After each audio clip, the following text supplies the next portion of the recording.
오늘은 데살로니가 전후서 강의 7째 시간 하도록 하겠습니다. 지난주까지 해서 데살로니가 전서 1장, 2장 이제 말씀을 공부하면서 사도 바울을 통해 어떻게 데살로니가 교회가 세워지게 됐는가 1장에 그 내용이 나와 있고 2장에는 이 사도 바울이 데살로니가 교회를 어떻게 양육했는가. 참 이 데살로니가 전서 2장을 가서 보면은 그 목회자가 어떤 사람이 되어야 되는가, 어떻게 교회를 양육해야 되는가, 참 귀한 말씀이 그 안에 들어 있습니다. 6절 보니까 우리가 그리스도의 사도로서 부담을 줄 수도 있었으나 너희에게서든지 다른 사람들에게서든지 우리가 사람들에게서는 영광을 구하지 아니하였고, 목회자가 결코 부담을 주지 않으려고 노력했고 사람의 영광은 구하려고 하지 않았고, 유모가 자기 아이들을 돌보듯 너희 가운데서 부드러운 자가 되었노라. 참 이게 제가 참 하기 어려운 그러한 덕목입니다. 그러면서 8절에 우리가 이같이 너희를 다정하게 사모하여 하나님의 복음뿐 아니라 우리 자신의 혼까지도 너희에게 기꺼이 나눠주고자 함은 너희가 우리에게 소중하였기 때문이다. 참 이 교회의 목사와 성도들의 관계가 이 정도가 되면 뭐 더 이상 바랄 게 없잖아요. 그렇죠? 복음을 나눠주고 혼까지도 이렇게 나눠주려고 그렇게 했다. 왜 그러냐면 이 성도들이 너무 소중하기 때문에. 바울이 이런 심정으로 데살로니가 교회를 세우고 나중에 데살로니가 교회를 위해서 데살로니가 전서, 그 다음에 데살로니가 후서에서 총 8장의 편지를 이제 기록하게 됐습니다. 그래서 1장, 2장에서는 데살로니가 교회가 형성된 거, 그 다음에 바울이 그 교회를 위해서 양육한 거, 이런 내용이 자세히 들어있고, 그 다음에 이제 3장에서는 교회가 성장해야 된다 하는 내용이 그 안에 들어있습니다. 3장 8절 가서 보니까 너희가 주 안에서 굳게 서면 이제 우리가 사느니라, 이렇게 기록이 되어 있습니다. 그러니까 목회자의 가장 큰 소망은 성도들이 각자 스스로의 힘을 가지고 서는 거예요. 제가 우리 교회에 방문하시는 많은 분들에게 이런저런 이야기를 하다가 가끔씩 보여드리는 성경 구절이 이 성경 구절하고 똑같은 말씀입니다. 우리 고린도 후서 1장 한번 보도록 하겠습니다. 1장 24절 가서 보시면 바울이 고린도 교회 성도들에게 보낸 그 서신에서도 똑같은 것을 이렇게 표현하고 있습니다. 우린 너희의 믿음을 지배하는 자가 되려 하지 아니하고 오직 너희의 기쁨을 돕는 자가 되려 하나니 너희는 믿음으로 서느니라. 그러니까 목회자의 어떤 목회 철학의 자세라고 할까? 아니면 철학이라고 할까? 이 성도들을 밑에 두고 어떻게 하든지 내 식으로 해서 이걸 끌고 나가야 돼. 이게 아니라는 거예요. 이게 아니다. 그 구약시대에 제사장 그런 체제 하에서 이런 일들이 가능하고, 지금 여기 신약시대에서는 목사가 성도들의 믿음을 지배하는 자가 되면 안 된다는 거예요. 하나님이 영혼의 자유를 허락해 주셨기 때문에 믿고 하는 모든 일들 성도에게 맡겨줬어요. 근데 다만 목사라고 하는 거는 목회자잖아요. 목양자예요. 목자예요. 셰퍼드라고요. 그러니까 어떻게 해야 돼요? 물이 있는데 또 좋은 꼴이 있는 데를 잘 찾아서 그쪽으로 잘 이끌고, 그 다음에 악한 교리를 가지고 나타나는 악한 이리들이 있고 이걸 내쫓고, 그렇죠? 이런 일들을 하는 게 목사이기 때문에, 그래서 믿음을 지배하는 게 아니라 기쁨을 돕는 자가 돼야 된다. 기쁨, 성도들, 이걸 통해서 목회를 통해서 성도들이 기쁨을 느끼도록 만드는 그런 일을 해야 된다라고 얘기하면 마지막으로 뭐라고 얘기해요? 너희는 믿음으로 선다. 너희는 교회로 서는 게 아니에요. 너희는 목사로 서는 게 아니에요. 뭐로 서요? 믿음으로 서는 거예요. 각자가 가지고 있는 믿음으로 서는 거다. 이러한 교회를 우리가 지금 추구를 하려고 하는 거예요. 왜 그러냐? 이게 사도 바울이 하나님에게서 받은 교회의 모델이에요. 여기 고린도 교회도 바울이 믿음으로 서는 그런 사람들 만들려고 했고, 여기 지금 데살로니가 교회도 너희가 주 안에서 굳게 서면 그러면 이제 우리가 산다. 우린 더 이상 바랄 게 없다는 거예요. 그렇죠? 이러한 교회들이 우리나라에 많이 서는 것, 이것이 하나님이 바라는 거고 신약 교회가 해야 될 그런 일들입니다. 요 근래 제가 가장 많이 느끼는 것은 정말 우리 모두가 하나님께 좀 간절히 기도해서 하나님의 이 수확밭이 하얗게 이렇게 변하게 됐어요. 이제 추수를 해야 돼, 수확을 해야 될 때가 이르렀으니 하나님께서 수확할 수 있는 하나님의 일꾼들을 보내주십시오 하고 정말 저와 여러분이 간절히 하나님께 기도해야 될 때가 되지 않았는가. 그렇게 해서 이렇게 하얗게 수확하게 될 그 하나님의 이 곡식들을 하나님의 방법대로 영혼의 자유를 허락하고 그들이 믿음을 가지고 서면서 믿음 생활하며 하나님께 나아갈 수 있도록 그렇게 만드는 그런 교회, 그런 목회자들이 이 교회에 충만하기, 이 나라에 충만하기를 정말 간절히 원합니다. 자, 그러면 성장을 하기 위해서 어떤 일이 필요하냐? 조력자가 필요하다는 내용이 1절에서 이제 5절에 나오게 됩니다. 여기 가서 보니까 이러므로 우리가 더 이상 참지 못하여 우리만 아테네에 남는 것을 좋게 생각하고 우리 형제 곧 하나님의 사역자여 그리스도의 복음 안에서 우리의 동료 일꾼인 디모데를 보내었노니 이것은 너희를 굳게 세우고 너희의 믿음에 관해 너희를 위로하여 아무도 이런 고난들로 인해 흔들리지 아니하게 하려 함이라. 우리가 이런 고난들을 받도록 정해진 줄을 너희 자신이 아느니라. 우리가 너희와 함께 있을 때 우리가 환난 당할 것을 참으로 너희에게 미리 말하였는데 과연 그렇게 되었고 너희가 그것을 아느니라. 이런 까닭에 내가 더 이상 참지 못하여 너희의 믿음을 알아보려고 사람을 보내었노니 이것은 그 시험하는 자가 어떤 식으로든 너희를 시험하여 우리의 수고를 헛되게 하지 못하게 하려 함이었노라. 자, 이 내용을 조금 좀 설명을 해드려야 여러분이 이제 이해할 수 있기 때문에 사도행전 16장 그 다음에 17장에 있는 이야기를 잠시 여러분에게 말씀드리겠습니다. 사도 바울이 이제 2차 선교 여행을 떠나게 됐어요. 그렇게 해서 바울이 자기가 갔던 그 1차 선교 여행 때 갔던 여러 지역을 가는 가운데 하나님께서 이제 마케도니아로 가라. 마케도니아는 지금의 터키, 터키는 반쪽이 아시아고 반쪽이 유럽이에요. 여기. 그래서 이 마케도니아는 이쪽에 유럽 쪽에 있는 거예요. 그러니까 지금까지는 소아시아 지방에서 말씀을 전했습니다. 근데 하나님의 영께서 바울에게 이제는 마케도니아 저쪽을 넘어가서 유럽 쪽으로 하나님의 말씀을 전해라 하는 그런 말씀을 주셔서 그래서 이제 어디로 들어가냐면 유럽의 첫 관문인 빌립보로 들어갑니다. 그래서 여러분 사도행전 16장에 주 예수 그리스도를 믿으라 그래야면 너와 내가 구원을 받고 그 다음에 내 가족이 구원받는다는 그 빌립보 감옥의 간수를 향한 그 말씀 이런 거 다 아시죠? 이게 이제 끝난 다음에 매 맞고 감옥에 갇혔다가 결국은 이제 풀려나서 그 다음에 이제 암피폴리스를 지나고 그리고 어디로 가냐면 데살로니가로 가게 됩니다. 데살로니가는 이 그리스는 크게 두 지역으로 나누어 있어요. 북부지방은 북부지방, 그 다음에 남부지방인데 북부지방은 마케도니아, 이 밑에 있는 지방은 아가야 이렇게 두 개가 돼 있어요. 그래서 이 마케도니아의 가장 큰 도시가 데살로니가예요. 그 다음에 이 밑에 아가의 가장 큰 도시는 고린도와 그 다음에 아테네. 그래서 이제 이 가장 큰 도시 데살로니가로 들어가서 3주 동안 하나님의 말씀을 전달합니다. 근데 거기 있던 유대인들이 못살게 굴고 핍박을 하고 이렇게 해서 어쩔 수 없이 더 이상 거하지 못하고 3주, 많아야 4주 동안 거기 있으면서 데살로니가 교회를 형성을 시킨 거예요. 3, 4주 안에. 이로써 어디로 쫓겨가냐면 베레아로 쫓겨갑니다. 베레아로 쫓겨갔는데 데살로니가의 유대인들이 어찌나 국심인지 베레아까지 쫓아와서 또 핍박을 하는 거예요.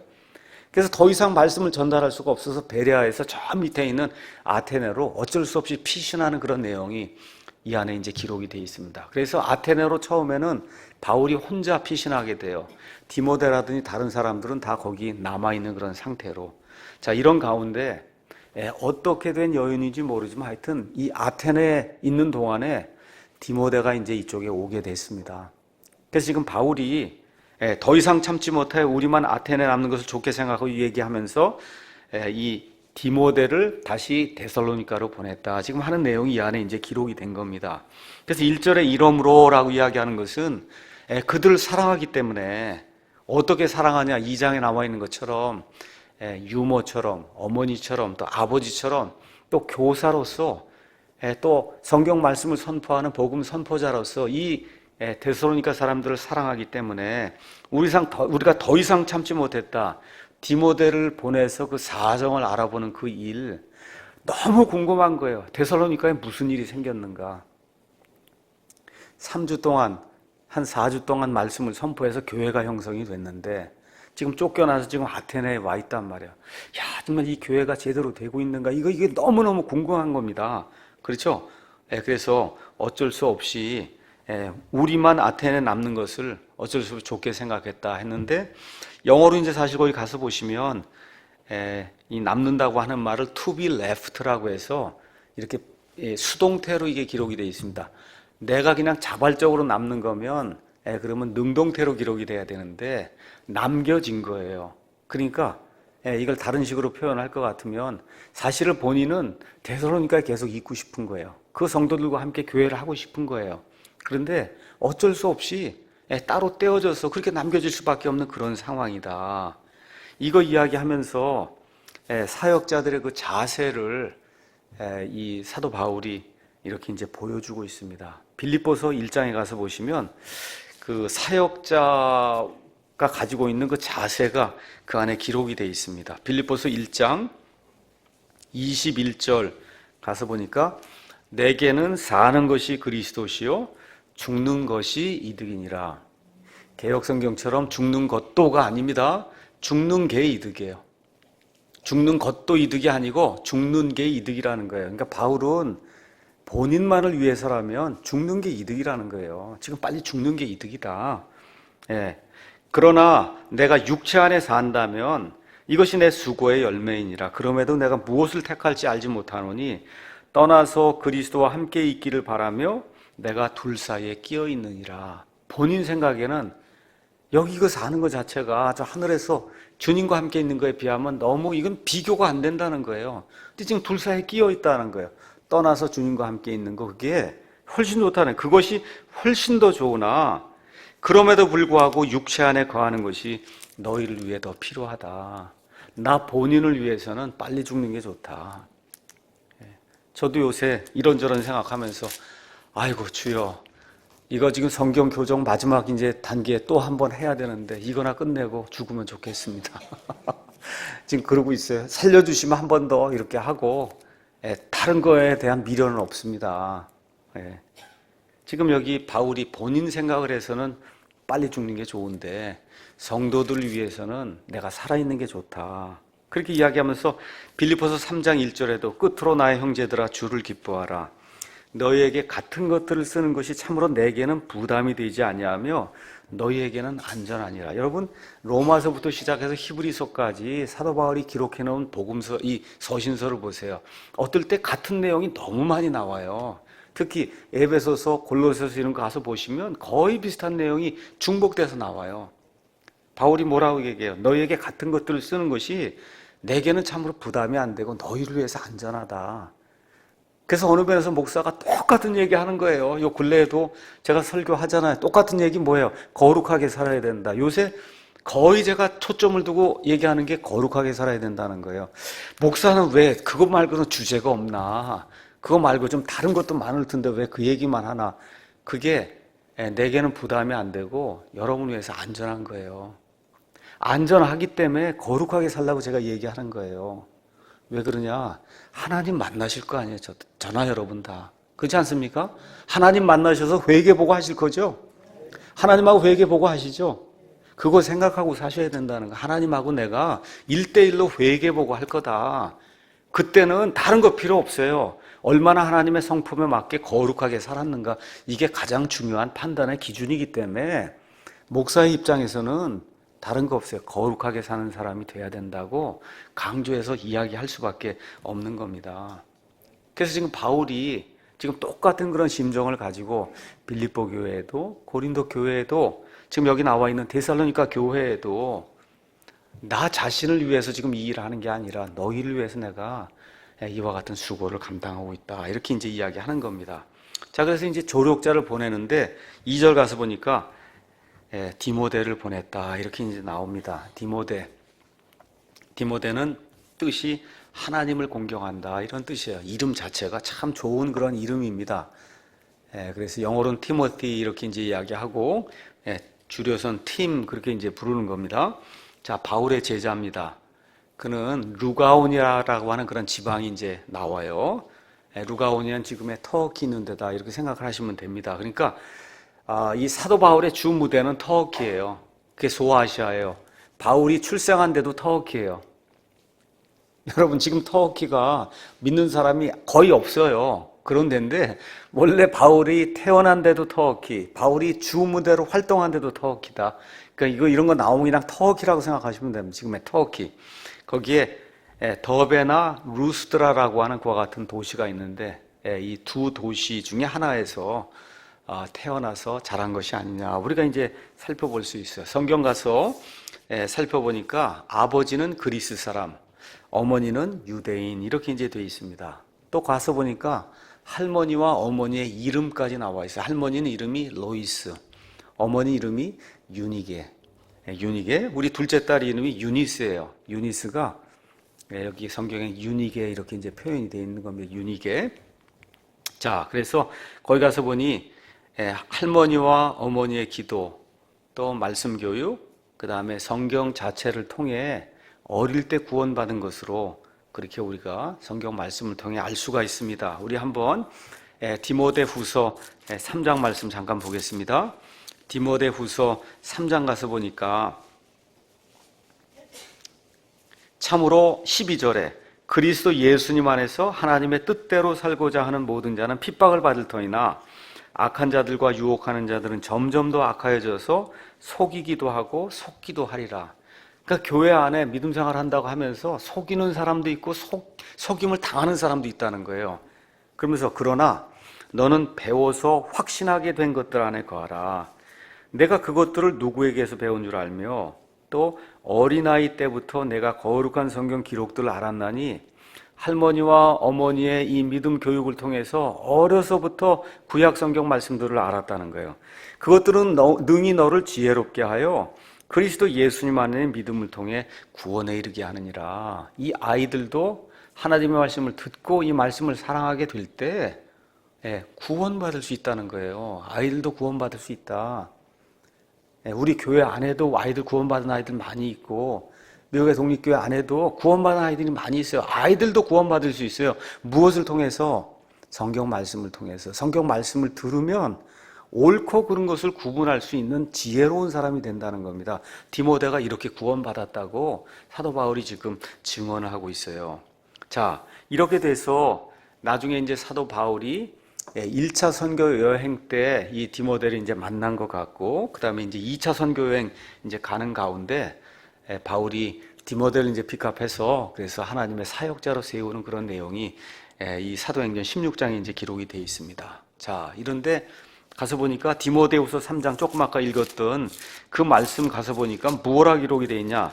3장 10절에 그러나 너는 나의 교리와 나의 삶의 방식과 목적과 믿음과 오래 참음과 사랑과 인내와 그 다음에 안디옥과 이고니움과 루스드라에서 내게 닥친 핍박과 고난을 잘 알았으며 내가 어떠한 핍박을 견디어냈는지 잘 알았느니라. 그러니까 디모데가 1차 선교여행 지금 바울이 가서 여기 지금 안디옥, 이고니움, 루스드라에서 엄청난 핍박을 당했어요. 나중에 돌에 맞아 거의 죽은 줄 알고 밖에다 사람이 갖다 버렸단 말이에요. 성 밖으로. 이런 일까지 당한 거를 디모데가 다 알고 있다는 거예요.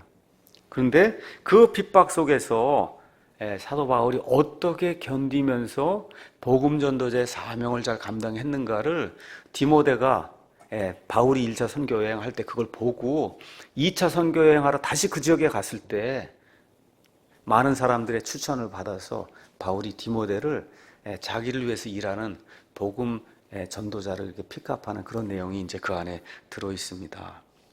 그래서 이제 복음을 선포하러 다니는데 바울이 가는 데마다 일단 유대인들의 교회, 회당에 들어갔거든요. 그래서 유대인들에게 실족거리를 주면 안 되겠다 이렇게 생각을 해서 디모데에게 할례를 행하는 그런 일이 사도행전 16장에 나옵니다. 그 이후에 디모데는 복음 사역에 전념하면서 바울의 선교 여행에서 그를 섬기며 어느 누구보다도 바울의 삶에서 중요한 위치를 차지한 그런 인물이 됐어요. 그래서 바울은 심지어 그를 내 아들이라고 또 형제라고 부르기도 하고 또 어떨 땐 동역자, 하나님의 사람, 이거 하나님의 사람이라고 불리는 거 이거 대단한 거예요. 하나님의 사람. 예. 어떠한 훌륭한 그와 같은 사람이 저 사람은 정말 하나님의 사람이다 얘기한다는 거 대단히 중요한 거거든요. 그래서 결국 바울이 뭐라고 얘기하냐 하면 자기에게 연합된 사람들 가운데 가장 자기와 가까운 사람이 디모데다 이렇게 얘기합니다. 결국 바울과 함께 여행하면서 나중에 로마에서는 옥살이도 같이 함께 한 것이 아니냐. 히브리서 13장 23절 말씀이 우리에게 그렇게 이제 증언해 줍니다. 그래서 이제 바울은 나중에 이 디모데를 에베소 교회의 첫 번째 목사로 임명을 해요. 감독으로 임명을 해서 그래서 에베소 교회를 치리하게 이렇게 이제 만듭니다. 그래서 그는 바울을 확신하고 바울의 믿음을 좋아하고 바울을 사랑하고 그래서 바울로부터 이제 많은 칭찬을 들었어요. 자, 그래서 지금 2차 선교여행 가다가 데살로니가에서 핍박받고 베레아로 쫓겨났다가 지금 아테네로 도망왔는데 어떠한 경로를 통해서 디모데가 다시 왔습니다. 자, 데살로니가 지금 누구를 보내서 거기 사정을 지금 알아보려고 하는데 마땅한 사람이 없으니까 지금 디모데를 지금 다시 보냈다. 근데 이 조력자가 되려면 몇 가지 조건이 있어야 된다 하는 내용이 2절에 기록이 되어 있습니다. 그는 우리의 형제, 곧 하나님의 사역자, 그리스도의 복음 안에서 우리의 동료 일꾼 이렇게 되어 있어요. 첫째, 하나님의 말씀의 사역자, 조력자가 되기 위해서는 첫째는 그리스도인이 돼야 됩니다. 그리스도인이 아니고도 하나님의 말씀을 선포한다고 다니는 사람 얼마든지 있을 수 있거든요. 첫째는 예수님 안에 들어있는 우리 형제가 돼야 된다. 둘째는 사역자라고 되어 있어요. 몇 차례 말씀드리지만 사역자는 이렇게 높임을 받는 그런 사람이 아니에요. 미니스트리 아니면 미니스터라고 하는 말은 섬긴다는 뜻이에요. 우리의 종이다는 얘기예요. 우리 그리스도의 하나님의 사역, 하나님의 종이다 그런 얘기입니다. 그래서 이거 그리스 말로는 디아코노스로 이렇게 쓰여 있는데 디아코노스가 번역이 되면 집사로 번역이 돼요. 집사. 그래서 교회의 종이 집사예요. 교회의 종. 예. 그래서 새로운 성도들 가르치고 또 세우려면 섬겨야 되기 때문에 하나님을 위해서 섬길 줄 아는 그런 사람 디모데를 보냈다. 우리 교회가 지난 몇 년 동안 크게 이제 발전을 했습니다. 이게 발전하는 가운데 제가 이렇게 가만히 이렇게 보니까 우리 교회 안에도 좀 갈등이 좀 있더라고요. 그 갈등은 오래되신 분들, 좀 오래 이제 교회 다니신 분들 입장에서는 자꾸 사람들 오니까 섬겨야 된다고 목사는 그러잖아요.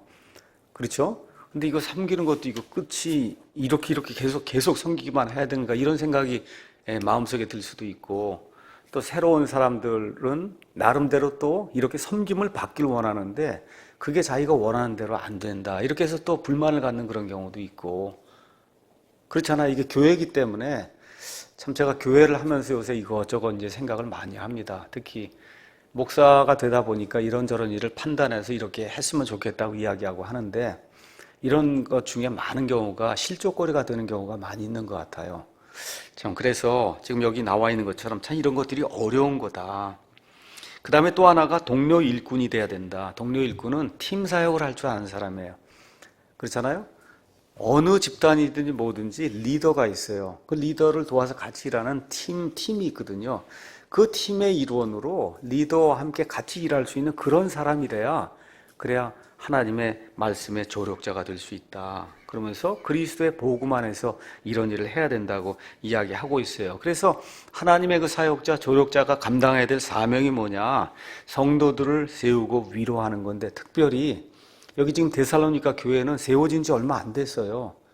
그러니까 특별히 교회 리더들, 교회에서 사역을 해야 되겠다고 생각하시는 분들이 초점을 가져야 될 그런 대상은 새로 오신 분들이에요. 우리 교회 조금 오래되신 분들도 초점을 나에게 자꾸 두지 말고 새로 오신 분들은 어떻게 내가 잘 섬길 수 있을까? 이것이 하나님이 원하시는 하나님의 조력자, 하나님의 사역자다. 이렇게 이야기할 수 있습니다. 자, 교회에 어려움이 생겼다는 거예요. 교회의 어려움. 2장 14절 가서 보니까 형제들은 데살로니가 교회에 있는 형제들이에요.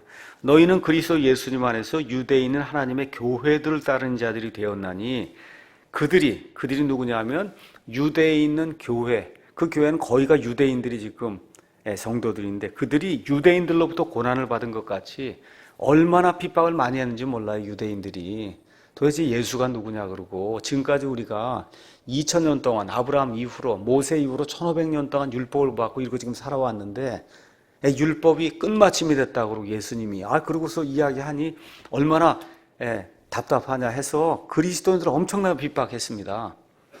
그래서 이 유대인 성도들이 예루살렘에서 유대에서 주변에 있는 유대인들에게 많은 고난을 받은 것 같이 너희도 너희 지방 사람들로부터 비슷한 것들로 고난을 받았다. 이 그리스라고 하는 그런 지역, 로마 이런 지역은 말 그대로 모든 것이 우상천지예요. 한번 나중에 계기가 되시면 소아시아, 성지순례 뭐 이런 거 한번 가보시면 그러면 이런 데를 다 지나가게 됩니다. 데살로니가 뭐 이런 데 지나가요. 거기 가면 이제 그 가이드가 다 설명을 해줘요. 그 사람들이 섬기던 그런 이방 신들이 어떤 게 있었는가. 그러니까 말 그대로 태어나면서부터 죽을 때까지 매일같이 보는 게 이방 신이에요. 그게 그리스 로마. 여러분 지금도 그리스 로마 신화라는 거 가서 보면 신이 수백 명이 나오는 거잖아요. 그렇죠? 그런 신 섬기는 그런 문화에서 이건 다 잡신이고, 그렇죠? 여호와 하나님, 그 다음에 그 여호와 하나님께서 보내신 예수 그리스도, 이분을 통해서만 구원받는다고 이야기하는 이런 복음은 말 그대로 획기적인 거예요. 파격적인 거예요. 이렇게 해서 데살로니가 교회 성도들 중에 한 사람이 예수님을 믿게 되니까 주변에 있던 사람들이 저 사람들도 이제 뭐 하는 거냐 하고 손가락질하고 말 그대로 직장도 뺏어버리고 이러한 악한 일들이 이 데살로니가 교회 성도들에게 발생했다는 겁니다. 그래서 교회를 형성하게 되고 내가 정말 주님을 믿는다고 하게 되면 그럼 고난이 반드시 따른다는 겁니다. 그래서 이런 고난이 우연히 생기지 않고 그리스도인들을 위해서 확정돼서 이미 고정되어 있다고 성경이 이야기해요. 바울이 고린도 교회 성도들에게 조금 자조적인 그런 어투로 이야기하지만 어느 면에서 진짜를 이야기하는 대목을 한번 가서 보겠습니다. 고린도전서 4장 잠깐 보겠습니다. 고린도전서 4장 9절 가서 보면 내가 생각하건대 하나님께서 사도인 우리를 죽이기로 정하신 자 같이 마지막에 두셨나니 우리가 세상과 천사들과 사람들에게 구경거리가 되었노라. 이게 조금 좀 말씀드린 자조적인 그런 태도로 이야기하긴 하는 건데 이게 사실이거든요. 지금 그렇죠? 죽이기로 정하신 것 같이 이렇게 해서 모든 사람들에게 조롱거리, 구경거리가 되게 했다. 그래서 11절에 바울이 뭐라고 표현했냐. 바로 현재 이 시각까지도 우리는 굶주리고 목마르며 헐벗고 매맞으며 일정한 거처가 없고 또 수고하여 우리 손으로 일하며 욕을 먹으나 축복하고 핍박을 받으나 그것을 참으며 비방을 당하나 간절히 권면하는 자가 됐다. 지금 이 시간 예수 믿으면 이렇게 됩니다 하면 믿을 사람 많지 않을 거예요. 대개 예수 믿으면 뭐가 일이 잘 된다고 그렇게 해서 지금 믿는 건데 이게 지금 초대교회에 말 그대로 이 기독교를 박해하는 그런 상황 속에 지금 이게 기록이 된 거거든요. 상황이 바뀌어서 이 나라에도 이런 핍박이 생기면 저와 여러분 이렇게 되는 거예요. 여러분 각오를 하고 믿으셔야 돼요. 각오. 지금은 이런 시대가 아니니까 이런 거 우리가 굳이 이걸 내가 당해야 되겠다고 당할 필요는 없습니다. 그렇지만 시대가 바뀌어서 그래서 예수님 믿는 것 자체가 거침이 된다 해서 국가가 탄압하게 되면 이 지금 기록한 이 일이 우리에게 실질적으로 닥치는 그런 일이 될 수 있다. 그런 각오를 하고 예수님을 믿는다고 작정을 해야 된다는 거예요. 그러니까 이렇게 쉬운 일은 아닙니다. 그래서 예수님 표현대로 따르면 자기 십자가를 지고 나를 따르라는 거예요. 그냥 예수 믿으면 뭐가 잘 된다 이거 달콤한 말 이거 갖고 얘기하면 안 되고 실질적으로 상황이 바뀌어서 박해가 임하게 될 때 자기 십자가를 지고 끝까지 내가 가겠습니다 하는 그런 믿음의 사람이 돼야 된다. 지금 바울이 우리에게 이야기해 주는 겁니다. 근데 그 핍박 뒤에 가서 보니까 누가 있냐? 마귀가 있다는 거예요. 거기 가서 보니까 그렇게 이제 지금 기록이 되어 있습니다. 5절 거기 가서 보니까 이런 까닭에 내가 더 이상 참지 못하여 너의 믿음을 알아보려고 사람을 보내었노니 이것은 그 시험하는 자 마귀거든요. 마귀가 어떤 식으로든 너희를 시험하여 우리의 수고를 헛되게 하지 못하게 하려 합니다. 그러니까 목회자가 말씀의 씨앗을 뿌렸어요. 저들이 잘 자라는가를 살펴보기 원하는 게 너무 당연하다는 거. 왜 그러냐? 마귀가 그냥 두려고 그러지 않는다는 거죠. 언제부터 그래요? 에덴 동산에서부터 그런 거예요. 그렇죠? 하나님께서 아담과 이브에게 하나님의 형상을 주시고 하나님의 일들을 하려고 할 때 그때 나타난 자가 바로 마귀잖아요. 그 이후로 너희 대적, 너희 원수 마귀가 울부짖는 사자같이 자기가 삼킬 자를 찾아다닌다고 지금 성경이 우리에게 이야기하고 있는 겁니다. 그래서 마귀가 이와 같은 일들을 할 때 하나님의 조력자, 하나님의 사역자 디모데가 가서 마귀의 일을 멸하고 하나님의 것을 흥황하게 하는 그런 일을 했다고 지금 3장 1절에서 5절이 우리에게 이제 이야기해주고 있습니다. 그래서 6절에서 이제 8절 말씀은 그 조력자 디모데가 가서 이 믿음을 가지고 이 사람들을 굳게 세우는 그런 내용이 그 안에 기록이 되어 있습니다.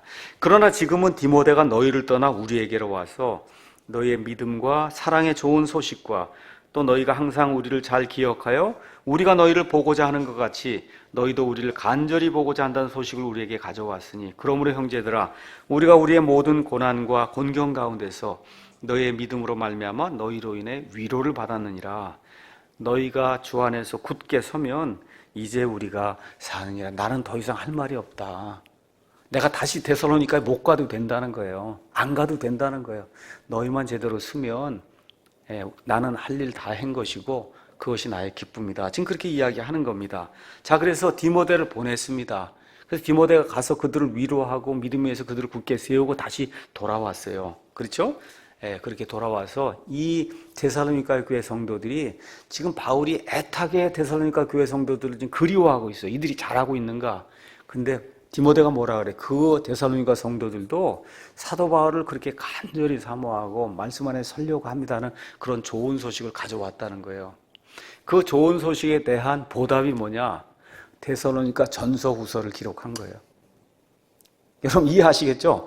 데살로니가 전서 후서를 왜 기록했냐? 너무 기쁜 소식을 가져왔어요. 그 기쁜 소식뿐만 아니라 가서 들어보니까 데살로니가 교회에 이러이러한 어려움이 있다고 합니다. 그러니까 바울이 뭐라 그래? 그러면 내가 내 기쁨을 완성하기 위해서 또 이들의 어려움을 풀어주기 위해서 데살로니가 전서와 후서를 기록해야 되겠다 해서 그래서 지금 8장의 하나님의 말씀을 바울이 디모데의 보고를 들은 이후에 성령님의 감동을 받고 이렇게 이제 기록을 한 겁니다. 그래서 말씀드린 대로 데살로니가 교회는 사도 바울의 그 입장에서는 더 이상 무언가를 요구할 수 없을 정도로 귀중한 그와 같은 사역을 감당한 그런 교회예요. 근데 그 교회가 기적적으로 3주 아니면 많이 걸려야 4주 안에 형성이 된 거예요. 이거 보통 일이에요? 한번 생각해 보세요. 3, 4주 안에 교회가 형성이 됐는데 그래서 그 교회를 위해서 지금 사도 바울이 데살로니가 전서 5장, 후서 3장, 총 8장을 썼는데 그 8장 안에 성경의 모든 신학이 다 들어있어요. 그 8장 안에. 그 짧은 글 안에 이들을 위로하기 위해서 하나님이 어떤 분이시고 예수님이 어떤 분이시고 그들이 간절히 고대하고 있는 부활과 휴거가 무엇이고 믿는 사람이 어떻게 살아야 될 것이 이런 모든 내용이 그 8장 안에 짧게 요약이 돼서 들어있는 거예요. 그래서 이 모든 것 성경의 교리입니다. 이 교리를 저와 여러분이 알아야 그래야 바르게 신앙생활을 할 수 있어요. 디모데서 3장 16절 17절 가서 보니까 모든 성경 기록은 디모데 전서 후서를 포함한 모든 성경 기록은 하나님의 영감으로 주신 것으로 교리와 책망과 바로잡음과 의로 교육하기에 유익하니 이것은 하나님의 사람이 완전하게 되어 모든 선한 일에 철저히 갖추어지게 하려 함이라 이렇게 기록이 되어 있잖아요. 그 일을 위해서 지금 이 디모데가 가져온 그 보고서에 근간해서 그래서 하나님의 교리를 세워주려고 기록한 그런 책이 데살로니가 전서 후서예요. 그래서 이 데살로니가 전서 후서를 통해서 데살로니가 교회 성도들이 믿음으로 스스로 설 수 있는 그런 사람들이 된 거예요. 그래서 제가 여러 차례 여러분에게 말씀드립니다. 이 교회는 없어질 수 있어요. 이 목사도 당장 내일이라 죽을 수 있어요. 그렇잖아요. 근데 한 가지 확실한 것은 저와 여러분이 이 말씀 가지고 스스로 서기만 하면 되는 거예요. 스스로. 하나님이 보존해 주신 이 성경 말씀, 이 성경 말씀으로 지금까지 가르쳐온 그와 같은 교리, 그렇죠? 이런 교리에 근간해서 하나님 바라보고 모두가 스스로 설 수 있으면 그것이 저의 기쁨입니다. 더 이상 다른 거 바라지 않거든요. 지금 바울도 그와 같은 심정으로 이와 같은 말씀을 이제 기록하게 됐습니다. 자, 이래서 너무나 감사하니까 바울이 9절에서 13절에는 그들 위해서 기도하는 내용이 이 안에 이제 포함이 되어 있습니다. 9절, 우리가 우리 하나님 앞에서 너희로 인하여 누리는 기쁨으로 인해 또 너희로 인해 능히 어떠한 감사로 다시 하나님께 보답하랴. 너무 기쁘다는 거예요. 데살로니가에서 말씀을 선포했어요. 4주 만에 교회가 형성이 됐어요. 그런 가운데 쫓겨났습니다. 너무너무 궁금했어요. 이들이 잘하고 있는가. 근데 디모데가 이들이 너무 잘하고 있다. 그렇게 얘기하니까 뭐래요? 무슨 감사로 하나님께 보답을 드려야지 내가 알 수가 없다. 이 기쁨을 지금 이렇게 이제 표현하고 있는 겁니다. 요한 2서 한번 가서 보시면 그러면 그 사역자의 기쁨이 이렇게 이제 표현이 되어 있습니다. 요한 2서 4절에 가서 보니까 내 자녀들이 우리가 하나님께 명령을 받은 대로 진리 안에서 걷는 것을 내가 보고 크게 기뻐하였노라. 하나님이 전달해 준 진리 안에서 성도들이 걷는다. 그 소식이 목사에게는 가장 기쁜 소식이라는 거예요. 또 그 다음에 가서 보니까 요한 3서 3절에는 형제들이 와서 내가 진리 안에서 걷는 그대로 내 속에 있는 진리에 대해 증언하였으므로 내가 크게 기뻐하였노라. 다른 것이 없어요. 저가 성경 말씀에 근거해서 하나님의 진리들을 가르치게 될 때 그 진리가 여러분의 삶을 바꾸고 그리고 여러분이 그 진리를 다른 사람들에게 증언하고 있다. 그게 목사에게 가장 큰 기쁨이라는 거예요. 가장 큰 기쁨입니다. 뭐 넥타이 사다 주고 이런 게 기쁨이 아니고요. 가장 큰 기쁨은 제가 진리를 가르쳐 줬잖아요. 그래서 그 진리가 정말 성경에 있는 것과 합치가 돼요. 아, 이거 맞는구나. 내가 그 진리로 인해 변화가 되고 그 진리를 내가 어떻게 하든지 전해야 되겠다고 노력하는 그런 모습이 나타나게 될 때 목사에게 가장 큰 기쁨이다. 사역자에게 가장 큰 기쁨이다. 그래서 이제 10절에 기도하는 거예요. 우리가 밤낮으로 넘치도록 기도함은 너희 얼굴을 보고 너희 믿음에서 부족한 것을 완전하게 하려 합니다. 여기도 또 다시 한번 목회자의 심정이 나와 있어요. 밤낮으로 기도한다는 겁니다. 그런데 왜 기도하냐? 떨어져 있잖아요. 지금 데살로니가 교회 성도들 너무 보고 싶은 거예요. 그렇죠? 그래서 보고 싶은 거예요. 그래서 이 사람들 얼굴 한번 좀 봤으면 좋겠다. 그런 차원에서 목사가 좀 1년에 몇 차례 조금 멀리 좀 떨어져 있는 것도 좀 좋을 것 같아요. 그래서 교회 성도 생각도 좀 하고, 자, 이런 가운데 그냥 얼굴만 보는 게 아니라 뭐라 그러세요? 너희의 믿음에서 부족한 것을 완전하게 하려고 내가 기도한다. 그래서 지금 뭘 했어요? 지금 데살로니가 전서 후서, 특히 데살로니가 전서 4장에 가서 보시면 재림, 그 다음에 휴거, 부활, 그 데살로니가 교회 성도들이 너무너무 알고 싶어 하는 거거든요. 이런 거에 대해서 알려주기 위해서 애를 쓰는 그와 같은 모습이 성경에 이제 기록이 되어 있습니다. 그래서 목회자는 다른 거 하는 거 아니에요. 하나님의 말씀을 읽고 그 말씀을 설명을 해주고 이 일을 통해서 성도들에게 부족한 것이 있으면 그 부족한 것을 채우기 위해서 노력하는 사람이 목회자다. 오늘 제가 아침에 6월절 그 다음에 무교절에 대해서 이제 설명을 했습니다. 다른 거 없어요. 오늘 아침에 여기 교회 올 때 6월절 무교절에 대한 이해가 요만큼이었는데 오늘 집을 여기 예배당을 떠날 때 그 이해가 요만큼 증가해서 갔으면 그 목회자가 그날 성공한 거예요. 성공한 거예요. 다음 주도 마찬가지고 그 다음 주도 마찬가지고 저와 여러분이 알고 있는 거에 부족한 거 이거를 조금 이렇게 채워서 그 더 이해가 증진이 되도록 그렇게 만들면 나머지는 하나님이 하시는 거예요. 목회자가 그 일을 지금 하고 있는 겁니다. 11절 이제 하나님 그분 곧 우리 아버지와 우리 주 예수 그리스도께서 우리의 길을 인도하사 너희에게 이르기를 원한다.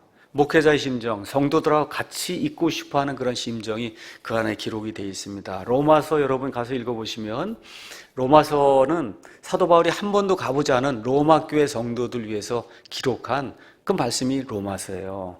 거기 가서 보니까 하나님 때문에 공통적으로 갖고 있는 그 믿음, 그것 때문에 한 번도 보지 못했어도 그걸 좀 너희와 함께 나누고 싶다는 그런 갈망이 생겼다는 거예요. 그래서 그 일을 위해서 로마 교회 성도들 위해서 말씀을 기록한 그게 로마서거든요.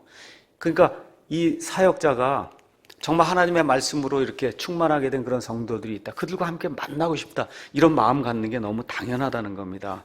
12절 또 주께서 우리가 너에게 행하는 것 같이 너희가 서로에게와 모든 사람에게 사랑을 많이 베풀고 넘치도록 베풀게 하시기를 원한다. 바울이 저는 이렇게 사실 고백하기가 어렵습니다. 거기 우리가 너희에게 행하는 것 같이 너희가 사랑을 많이 베풀어. 이렇게 하려면 목사가 사랑을 많이 베풀어야 되는데 저는 솔직히 그렇게 고백할 그런 뭐라 그럴까 해보지도 못하고 그렇게 잘 못했기 때문에 제 자신은 얘기 못해요. 다만 지금 하나님의 말씀을 들어서 이야기하는 겁니다. 뭐라고 이야기하느냐? 서로와 모든 사람에게 사랑을 많이 베푸는 그런 사람이 돼야 된다. 왜 이런 이야기를 하느냐? 핍박을 당하잖아요. 고난을 당하잖아요. 우리 같으면 킹제임스 성경하고 저 이단이야 그러고 그러잖아요. 그렇게 되면 어떤 일이 생기게 되느냐 하면 이기적인 사람이 되기 쉬워요. 나만 아는 사람이 되기 쉬워요. 이렇게 되다 보면 어떻게 되느냐? 우리만 교회다 이렇게 하는 그러한 그 교만한 마음이 생기기 시작해요. 이건 무서운 거예요. 우리 교회 성도들 가운데 우리 사랑 침례교회만 교회야. 이거 큰일 나는 겁니다. 이게 망하는 징조의 첫째 징조예요. 우리에게 뭐가 부족한 것이 있느냐 이걸 자꾸 봐야지. 우리만 교회다. 목사부터 시작해서 이 생각이 들면 여기 성도들이 우리만 교회다 이것 떠나면 포도나무 무슨 가지를 떠난다 그러고 이렇게 하기 시작하면 세뇌가 되기 시작하거든요. 그러면 어떻게 돼요? 일이 잘못이 돼도 이걸 떠나면 죽는데 어떻게 떠나겠어요? 안 되는 거예요. 그런 일이 생기면 안 된다. 그래서 이런 소위 얘기하는 구원파 교회는 이런 데가 너무 핍박을 많이 받는다고 하니까 어떻게 돼요? 우리만 교회라 주장하잖아요. 떠나면 어떻게 돼요? 포도나무 가지에서 떠나면 죽는다 그러고 이렇게 해서 10년, 20년 이렇게 세뇌를 받다 보니까 목사가 뭘 잘못하든 못하든 이것 떠나면 죽는 걸로 생각하는 이렇게 된다. 이거 안 되는 거거든요. 아니에요. 그런 일이 있을 수 없다. 그래서 여기 지금 핍박을 받을 때 특별히 우리가 조심해야 된다. 그게 뭐야? 우리만 교회라고 하는 이러한 자만심 여기에 빠지면 안 되는 겁니다. 우리가 죽을 때까지 우린 무엇이 부족한가 이걸 보는 교회가 돼야 돼요. 우리는 무엇이 부족한가 이걸 어떻게 고쳐야 될 것인가 그렇죠? 이걸 추구하는 그런 교회가 돼야 돼요. 그래서 제가 여기 뭐라고 썼느냐 담을 쌓는 사람이 있고 다리를 놓는 사람이 있다. 가능하면 우리 교회에는 다리를 놓는 성도들이 많이 생기기를 주님의 이름으로 축원합니다. 자, 13절 거기 가서 보니까 이것은 그분께서 우리 주 예수께서 그리스도께서 자신의 모든 성도들과 함께 오실 때 하나님 곧 우리 아버지 앞에서 너희 마음을 거룩함 속에서 흠잡을 것 없이 굳건히 세우게 하려 하십니다. 이렇게 이제 기록이 되어 있습니다. 바울이 기도한 이유가 있어요. 그 기도한 이유는 오늘 또 나오는 거예요. 너희가 거룩한 자가 돼야 된다. 제가 성경을 아무리 읽어도 거룩함에 대해 강조를 안 할 수가 없어요. 왜 그러냐? 이게 하나님의 뜻이에요. 하나님의 뜻이에요. 바로 그 밑에 4장 거기 3절에도 하나님의 뜻은 이것이니 곧 너희가 거룩히 구별되는 것이다. 그렇죠. 거룩히 구별되는 거 또 나오잖아요. 5장도 한번 가서 보세요. 5장 23절 평강에 바로 그 하나님께서 너희를 온전하게 거룩히 구별하시기를 원하노라. 이 짧은 서신 안에서 거룩하다 얼마나 많이 나와요. 이게 구원받은 사람의 증표예요. 증표. 말로만 구원받았다가 중요한 것이 아니라 정말 결정적인 한 걸음을 떼으면은 이런 거룩한 삶이 우리 가운데서 나와야 된다는 걸 바울이 계속해서 우리에게 이야기해주고 있어요. 그래서 뭘 이야기하느냐? 특히 예수님이 재림하시게 될 때 그때를 생각해서 거룩한 삶을 살아야 된다는 거예요. 왜 그래요? 예수님 재림하셔서 공중강림하셔서 우리 모두가 부활하든지 휴거하면 곧바로 어디로 가요? 그리스도의 심판석으로 가거든요.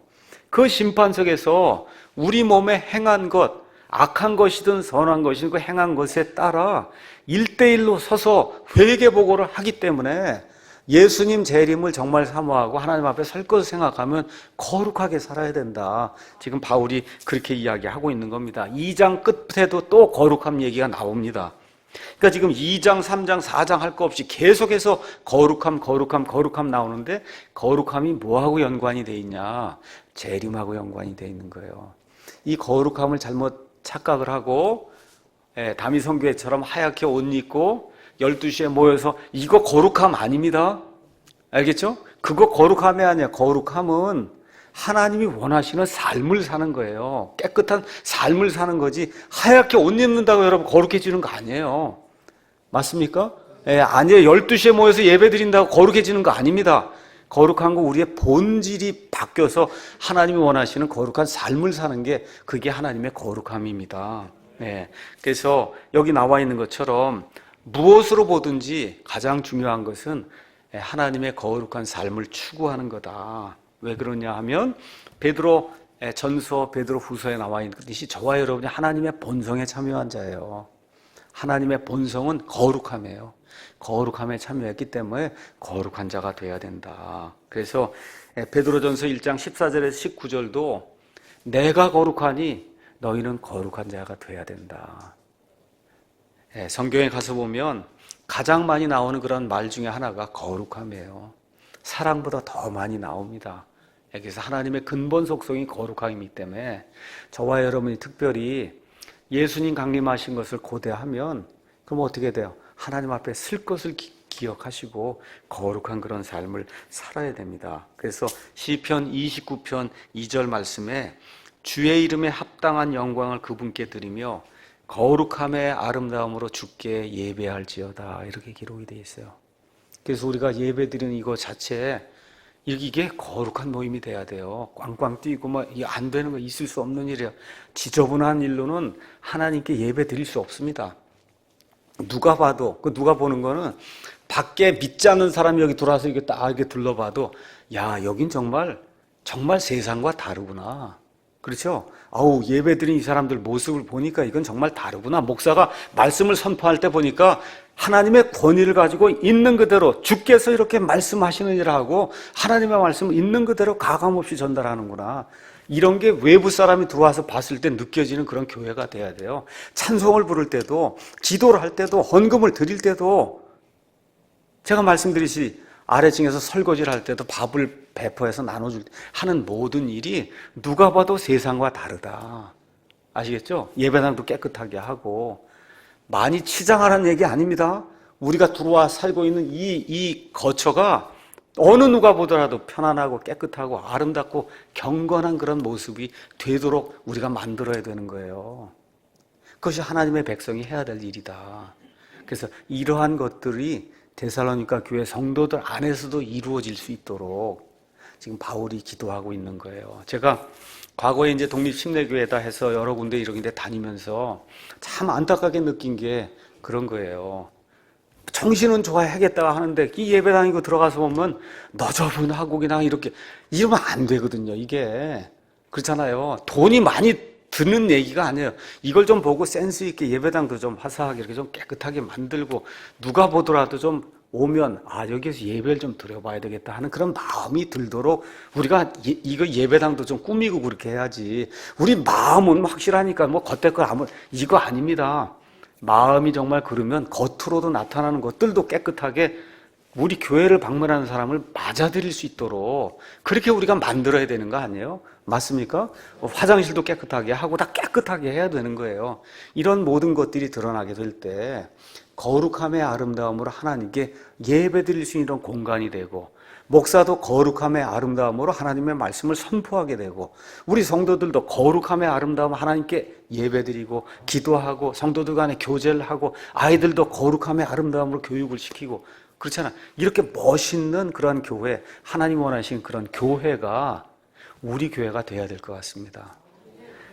기도하겠습니다.